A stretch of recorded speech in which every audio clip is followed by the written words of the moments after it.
Hello students, welcome to BioHub once again. Today we will be starting the lesson 1 of class 7 Icse, that is tissues. So let's get started. Tissues. Now the first question that arises in our mind is, what are tissues? Tissues are a group of cells that have a common origin and a common function. They play a common role in either animals or plants. So tissues can be broadly classified into two categories, it is animal tissues and plant tissues. Today we will be learning about plant tissues. Now plant tissues are broadly classified under two categories, it is meristematic tissues and permanent tissues. Now what are meristematic tissues? These are thin-walled, undifferentiated, actively dividing cells. So they are mainly responsible for the increase in length and girth, that is thickness of the plant. They have similar structure, all the cells have similar structure. Their shape can be oval, polygonal, rectangular or even spherical. They have no intercellular spaces, that is they are compactly arranged. And number 4 is they have dense abundant cytoplasm and a large nucleus. The location of the meristematic tissues can be of three types: apical, intercalary and lateral. Apical meristems are found on the growing tips of roots, stems and branches. It leads to elongation. The lateral meristem is found between the bark and the wood, which leads to increase of the girth or the thickness of the plant or the tree. And intercalary meristems are found between the internodes or the growing tips of the leaves. It helps in the overall growth of the plant.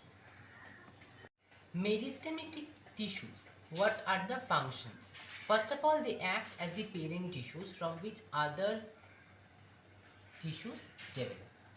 Next, the new cells. They develop new cells due to which various types of functions in the tree are being performed.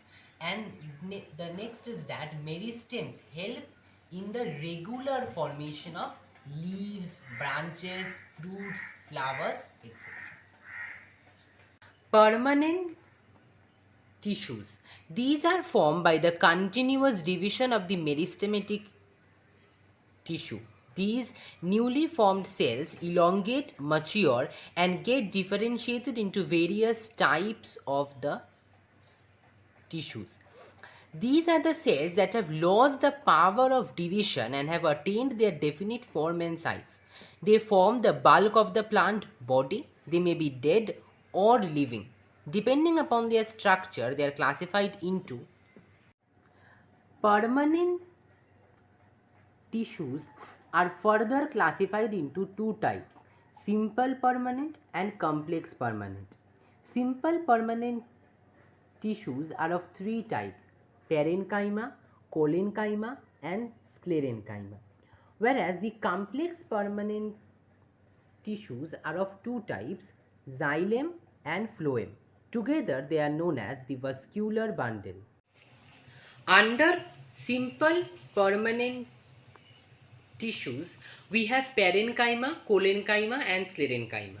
Parenchyma. Parenchyma is the most abundant tissue in the plants, which is present in almost all organs of the plant, like stem, roots, leaves, flowers, seeds and fruits. Everywhere you will find parenchyma cells.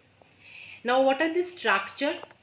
First of all, the parenchyma consists of isodiametric living cells which may be oval, round or polygonal in shape. Now what is the meaning of isodiametric? Isodiametric means having equal diameter. They are thin-walled and have intercellular spaces between them. So unlike the meristematic ones, they have spaces, it is intercellular spaces between them. They are not compactly arranged. They have large vacuoles. Now what is the function for the parenchyma? These store food materials as in potato and waste products of plants such as tannins, gum and crystals. Parenchyma cells in leaves contain chloroplast which helps in photosynthesis and are known as chlorenchyma.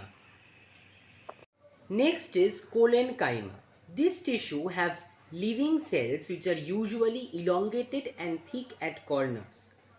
The structure, they have intercellular spaces are usually absent in this tissue. So unlike parenchyma, these collenchyma cells do not have any intercellular spaces between them. The cells of collenchyma are located below the epidermis of dicotyledonous stem, midribs of dicot leaves, and in the leaf stalk. Leaf stalk means you know.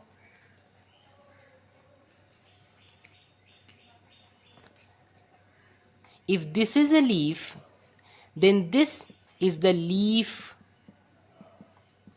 stalk.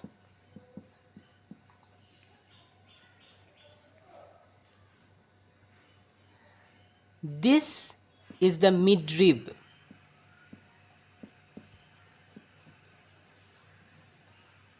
Now functions. It gives mechanical support and elasticity to the part in which it is found. It allows easy bending in the various parts of the plant without actually breaking it. So mainly it makes the plant more and more flexible. Next is sclerenchyma. The sclerenchyma cells are dead cells and they are devoid of protoplasm. They are composed of extremely thick walled cells with little or no protoplasm, as already said.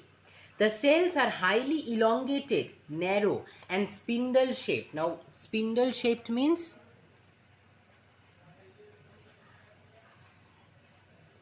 this is called spindle shaped.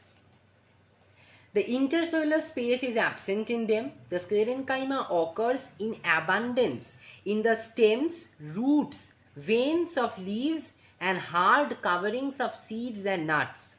Now, what is their function? They give mechanical strength and rigidity, that is mainly support to the plant body. Sclerenchyma fibers are used in manufacture of ropes and in certain textile industries. Differentiation between parenchyma, collenchyma and sclerenchyma. Parenchyma, the living cells with thin walled cells. Collenchyma, there are also living cells with slightly thick wall, whereas sclerenchyma, they are dead cells with thick cell walls. Parenchyma, the cells are uniformly thin and are loosely packed with large intercellular spaces. Collenchyma, cells are elongated and irregularly thickened at the corners with very little intercellular spaces. Sclerenchyma, the cells are long, narrow, the walls are thickened due to lignin. These walls are so thick that there is no internal space. Parenchyma, cell wall is made up of cellulose. Collenchyma, thickening around cell walls are due to deposition of pectin and cellulose. Sclerenchyma, thickening in the cell is due to the deposition of lignin. Complex permanent tissues are of two types, xylem and phloem. Xylem contains dead vascular and mechanical tissue. It is a conducting tissue. It is composed of vessels, tracheids, fibers and xylem parenchyma, in which xylem parenchyma is the only living component. Functions. They are involved in the upward transport of water and dissolved minerals from the roots to different parts of the shoot. So mainly they help in transportation of the plants. They give mechanical strength to the plant body.